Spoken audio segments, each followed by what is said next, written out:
Hola, bienvenidos. Mi nombre es Jonathan Baldovino, soy consultor en negocios digitales. Y bueno, muchísimas gracias por estar en esta sesión del Software Talks 2020. Y a mí me toca hablar acerca de las tendencias del marketing, las tendencias del marketing para el 2021. El objetivo básicamente es poder darles una orientación respecto de cómo encarar las estrategias de marketing, las estrategias de negocios en este año tan particular en el cual vamos a entrar.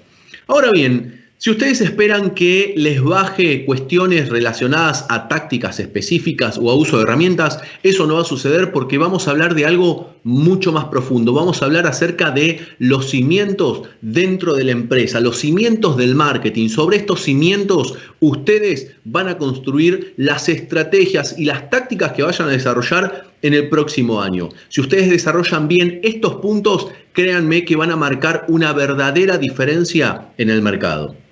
Y para no hacerlos esperar, vamos a hablar de 6 puntos en particular, y el primero de ellos es el propósito, definir el propósito de la compañía.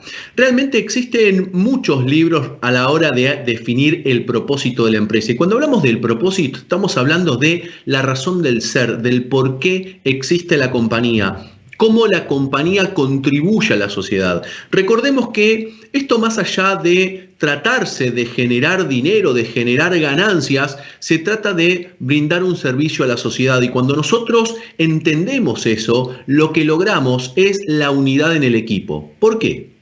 Muchas veces, cuando definimos el propósito, tenemos que entender que todas las áreas estén unidas con un propósito común. ¿Por qué? Porque si ese objetivo no está claro, cada quien va a tratar de orientarse a lo que mejor le convenga o resuelva, o va a tirar para el lado que tiene que tirar sin tener en una visión clara de cada uno. Ojo, no confundamos el propósito con la visión de la empresa o con la misión de la empresa, sino que el propósito está referenciado a la problemática que nosotros resolvemos. Hay un libro muy interesante que se llama, en su traducción al español se llama El Buda y el Chingón. Es un libro que escribió Vishen Lakhiani, donde incluso tiene ejercicios de cómo poder trabajar en la definición del propósito de la empresa. El propósito es extraordinariamente claro porque lo que permite es alinear a todas las personas de la empresa con un propósito común. No solo así, también podemos trabajar en la definición de ese propósito en la idea de que cada área dentro de la empresa tenga su propio propósito. ¿Esto qué quiere decir? Esto permite que cada área funcione de una forma orgánica dentro de la organización. ¿Por qué? Porque al tener un propósito siempre va a estar buscando mejorar, siempre va a estar buscando la optimización, siguiendo ese propósito, siguiendo una lógica común. Y el propósito, si queremos seguir profundizando y queremos seguir bajando dentro de la organización, entendemos que muchas veces las personas, o sea, los colaboradores dentro de la organización, también tienen sus propósitos de vida. Con lo cual, imagínense que si alineamos el propósito de las personas que trabajan dentro de la organización con el propósito del área en el que trabaja esa persona, y a su vez en un propósito mayor que es el propósito de la compañía, realmente es algo que nos permite es alinear a toda la organización, y de esa manera vamos a lograr mejores comunicaciones, vamos a lograr conectar con nuestros potenciales clientes, conectar con el mercado, emitir mejores mensajes, mejores comunicaciones y estrategias de marketing. ¿Por qué? Porque en definitiva las ganancias, las ventas, todo eso es algo que va a devenir con un propósito que es el paraguas de lo que sostiene toda la compañía. Ahora bien, vamos a entrar en el punto número 2, que está referenciado a la agilidad. ¿Qué quiero decir con la agilidad? Básicamente me refiero a qué tan rápido la compañía puede moverse para generar cambios. Realmente esto depende mucho de la generación que esté liderando la compañía. Muchas veces, adicionalmente a la cuestión relacionada a la generación, encontramos generaciones y generaciones, por supuesto. O sea, tenemos personas de 65 años que cambian así y tenemos chicos de 25 que no quieren saber nada con el cambio. Pero la realidad es que encontramos de pronto personas que ofrecen cierta resistencia al cambio y eso está un poco asociado también con el tema de la edad. Ahora bien, estamos viviendo una era donde la resistencia al cambio es directamente mala palabra. No podemos hablar de resistencia al cambio. De hecho, tenemos que adelantarnos al posible cambio. Nosotros tenemos que poder entender que la velocidad en la que nosotros cambiemos, la velocidad en la que nos adaptemos al cambio, va a ser una empresa mucho más ágil. De hecho, existe también lo que se llaman las metodologías ágiles. Las metodologías ágiles nacieron ya por Japón, fueron utilizadas en muchos procesos empresariales, productivos, y de hecho desde hace unos 10 años a esta parte se ha empezado a hablar de las metodologías ágiles aplicadas al marketing. Hay bastante bibliografía al respecto, pero los invito a investigar sobre esta temática. ¿Por qué? Porque es básicamente una metodología de trabajo que permite generar instancias de prueba y error y poder generar cambios rápidos. Incluso la forma en que nos organizamos con los equipos, la forma en que trabajamos también es distinta. Esto básicamente estamos viviendo una situación darwiniana. Esto no se trata del más fuerte ni del más rápido, sino esto se trata del que mayor se adapte. Entonces estamos frente a un mundo que está cambiando muy rápido y no solamente así, la era en la que estamos viviendo, la situación que estamos viviendo ahora es completamente atípica y está sucediendo que las personas están adaptando la tecnología mucho más rápido de lo que se tenía previsto. Punto número 2, los comportamientos de las personas están cambiando. Con lo cual, si nosotros no nos adaptamos no solamente a ver esos cambios, a analizarlos, a entenderlos, y no solamente ahí, a empezar a incorporar dentro de la empresa cómo hacer para adaptarnos a esos nuevos cambios. Con lo cual la agilidad es un elemento clave, porque si no sos lo suficientemente ágil, vas a tener un gravísimo problema. Ya lo dijo en una investigación que hizo el Foro Económico Mundial en el año 2018, que los chicos, por ejemplo, que empezaban a estudiar en ese año, cuando se reciban, más del 65% de ellos iban a trabajar en empleos que hoy no existen. Con lo cual, claramente nos damos cuenta que lo que está sucediendo es un cambio extraordinario. Sin ir muy lejos, y para darte un tip más, ya por ejemplo, hace poquito más de un mes, Amazon, Estados Unidos habilitó rutas aéreas para drones y Amazon ya está haciendo investigaciones acerca de cómo hacer entregas de paquetería con drones. Con lo cual, esto ya es real, no es película de ciencia ficción, no es una locura. Con lo cual, la agilidad, qué tan rápido te moves para adaptarte al cambio, es un tema realmente importante dentro de la empresa. Nos vamos al tercer tema y este tema está referenciado a la marca personal. Ok, cuando hablamos de marca personal o el personal branding, no necesariamente tiene que ser una empresa que está constituida bajo el nombre de una persona. Las personas tienen su propia marca personal. Por ejemplo, podemos referenciarnos a personas como Jeff Bezos o como Elon Musk, donde en realidad ellos son personas que trabajan en empresas, sin embargo, ellos tienen su marca personal desarrollada. Cuando hablamos de marca personal, estamos hablando de por qué generamos seguidores, cómo es nuestra instancia de liderazgo, cómo nosotros lideramos no solamente la compañía, un área o eventualmente un mercado. Cuando hablamos de marca personal, está directamente relacionado, de hecho, con el cuarto punto, que es la generación de valor. Acá hay un punto, me voy a referenciar a un libro de John Maxwell, un libro que se llama Las 21 leyes irrefutables del liderazgo. John Maxwell en ese libro dice que el liderazgo es influencia, ni más ni menos. Ahora bien, la influencia se genera a partir de generarle valor a las personas. Y cuando hablamos de generarle valor a las personas, estamos básicamente hablando de cómo le resolvemos un problema a las personas. Recordemos que cuando nosotros ofrecemos productos o servicios al mercado, el retorno, ¿sí?, en valor del mercado va a estar directamente proporcional a la calidad del producto o del servicio, o sea, de la problemática que resolvemos en definitiva. Con lo cual, con esto quiero decir que cuando nosotros queremos crear Nuestra marca personal, a partir de la generación de valor, no solamente se trata de ofrecer un producto o servicio, sino que acá viene el referenciado al cuarto punto, que es generarle valor. Lo podemos hacer a través de contenidos.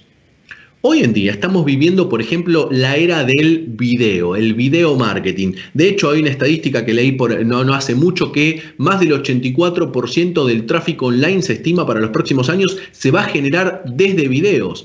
Con lo cual, no solamente podríamos generar valor en este formato, por ejemplo, sino que también hoy en día utilizamos las redes sociales. La pregunta es, ¿cómo utilizamos las redes sociales? Porque si de pronto nosotros empezamos a generar seguidores, las personas nos van a seguir simplemente porque les generamos valor, porque nuestro discurso, porque lo que tenemos para compartir les es de valor. Y el valor significa, les resuelve una problemática. Entonces, si estamos hablando del rubro de seguridad y de pronto todas las personas que se encuentran dentro de la empresa, que eventualmente pueden ser visibles, pueden ser personas de áreas de atención al cliente, del área de soporte, del área técnica, del área de ventas, por supuesto, todas esas personas eventualmente pueden capacitarse en este proceso de lo que es la marca personal, porque son personas que generan valor, que tienen conocimientos, distintos tipos de conocimientos, todos sobre la temática seguridad, lo que significa que las personas, o sea, el mercado, puede aprender de ellos. Y cuando hablamos de seguridad, no solamente tenemos que referenciarnos a los productos o servicios que ustedes comercialicen. Cuando hablamos de seguridad y agarramos la gran palabra seguridad, dentro de la palabra seguridad nos podemos meter en un montón de temas relacionados, por ejemplo, a la seguridad de los niños con respecto a cómo navegar en Internet, el uso de las redes sociales, la descarga de aplicaciones móviles, y desde ahí en adelante seguramente ustedes manejan la temática mucho mejor que yo, con lo cual imagínense cuántos tips, cuántas sugerencias, cuántos pequeños videos, cuánto contenido ustedes como expertos, como profesionales podrían desarrollar para llevarlos al mercado. Y puedo asegurarte que cuando yo en tus redes sociales encuentro un contenido que realmente me genera valor, empezás a ocupar un espacio en mi mente. Y eso es marca personal. Marca personal es recordarte. ¿Por qué? Porque me generas valor. Entonces yo te sigo porque vos generás un discurso que a mí como persona, como usuario, me genera valor. Y por eso te recuerdo. Y no solamente así. En conversaciones con amigos, con colegas, eventualmente surgen distintos temas y yo voy a recomendarte. Yo voy a interactuar con vos. Entonces, esos son los elementos que hacen a el desarrollo de las marcas, que hacen a generar valor, a un mejor posicionamiento. Sobre esto es que tenés que construir después cuáles son las estrategias o las tácticas de marketing que vayas a utilizar, pero sobre estos cimientos, sobre el desarrollo de la marca personal, sobre el desarrollo de la propuesta de valor. Pasamos a el sexto punto y ya nos acercamos, vamos a ir terminando, que es la experiencia humana. Si bien obviamente cuando yo hablo de tecnología, a mí me apasiona muchísimo la tecnología y siempre hablo del proceso de automatización. La automatización, todo lo que se pueda automatizar, eventualmente voy a intentar automatizarlo. Ya he automatizado desde emails, he automatizado chatbots, he automatizado mensajería instantánea, he automatizado hasta mensajería en Messenger. Ahora bien, la experiencia humana, sin embargo, sigue siendo muy valorada, con lo cual, cuando nosotros automatizamos procesos, tenemos que entender qué podemos automatizar y qué no podemos automatizar. Con lo cual, acá te recomiendo algo que algo que puedes analizar, que es lo que se denomina el Customer Journey. El Customer Journey, o lo que sería como el viaje del cliente en el proceso desde que surge la necesidad o deseo hasta tanto contrata un servicio e incluso lo que viene después de contratar un servicio, en esa instancia hay distintos puntos por los que va pasando un usuario en el proceso de investigación, el proceso de comparación, el proceso de referencias, el análisis del producto o del servicio, cuando habla con un ejecutivo, la evaluación entre las distintas propuestas que recibe. Fíjate cuántos puntos eventualmente de contacto existen en la experiencia de la toma de decisión de compra. Ahora, la pregunta es, en cada una de esas experiencias, te invito a que investigues sobre este tema del Customer Journey, pero básicamente el analizar, el no dejar al azar esas experiencias del cliente, sino que debemos planificarlas. Cuando nosotros planificamos ese proceso y entendemos el estado mental en el que se encuentra el usuario en cada una de esas instancias, ahí nos vamos a dar cuenta cuándo podemos automatizar un proceso, cuándo podemos incorporar tecnología y cuándo requiere de que haya una persona, de que haya un humano generando emociones del otro lado, que haya un humano que responde, que haya un humano que brinde servicio.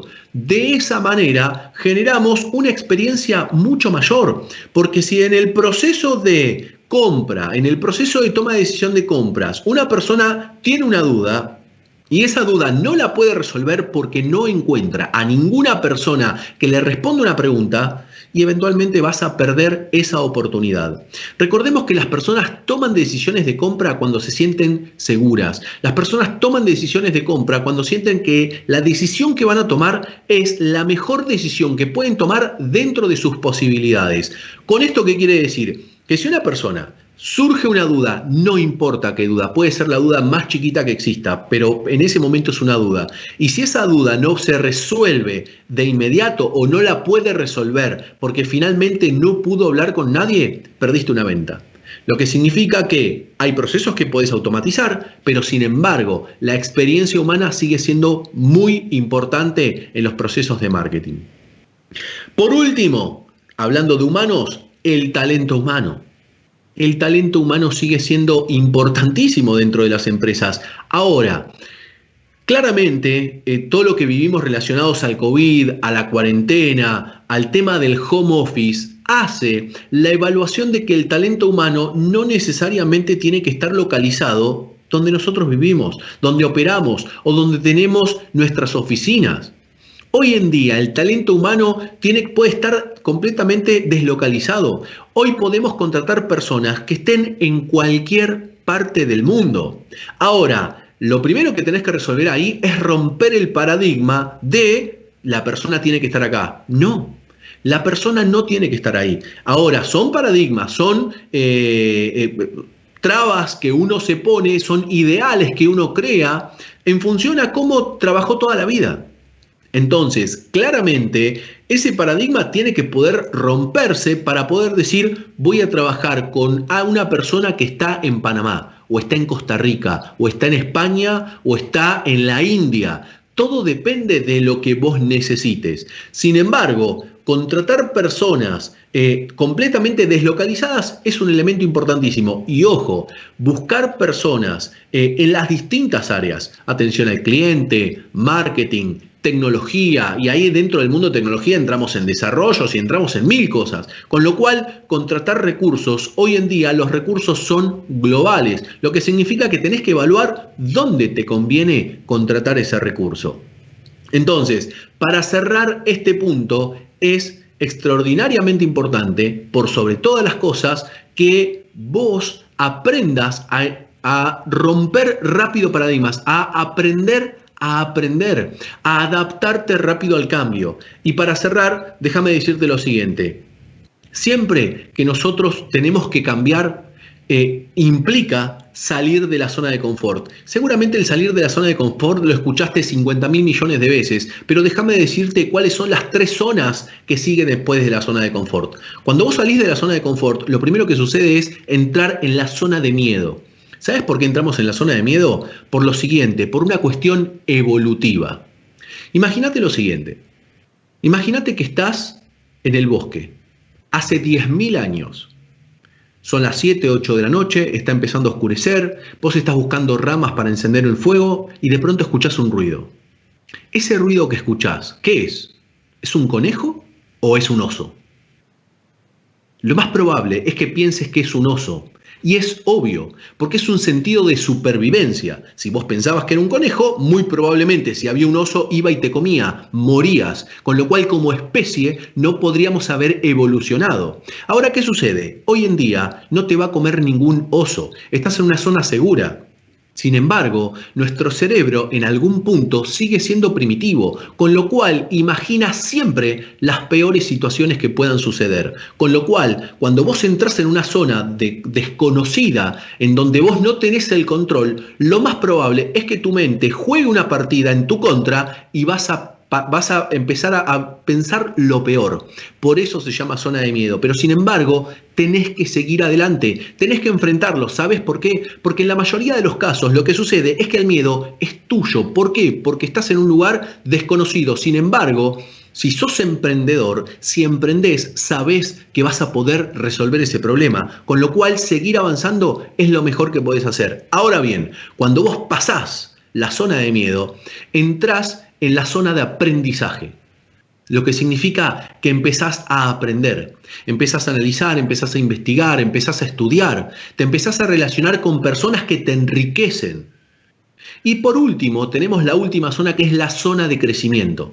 Ahí es donde empezás a crecer. ¿Por qué? Porque ya no estás más en la zona de confort. La zona de aprendizaje todo el tiempo te estás exigiendo, todo el tiempo querés ir hacia adelante, todo el tiempo es un aprendizaje constante, con lo cual los pequeños cambios ya se vuelven parte de tu vida, con lo cual entras en una evolución constante.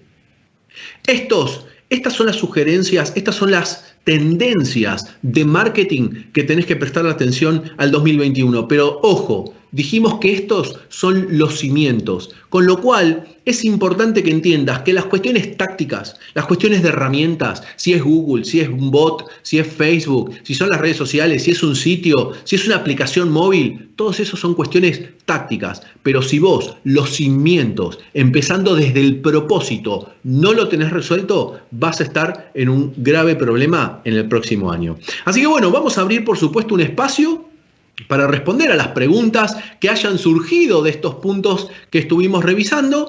Y bueno, estoy completamente para ustedes para ir respondiendo las dudas que hayan surgido. Desde ya, muchísimas gracias por el tiempo y ahora seguramente este tiempo es para ustedes.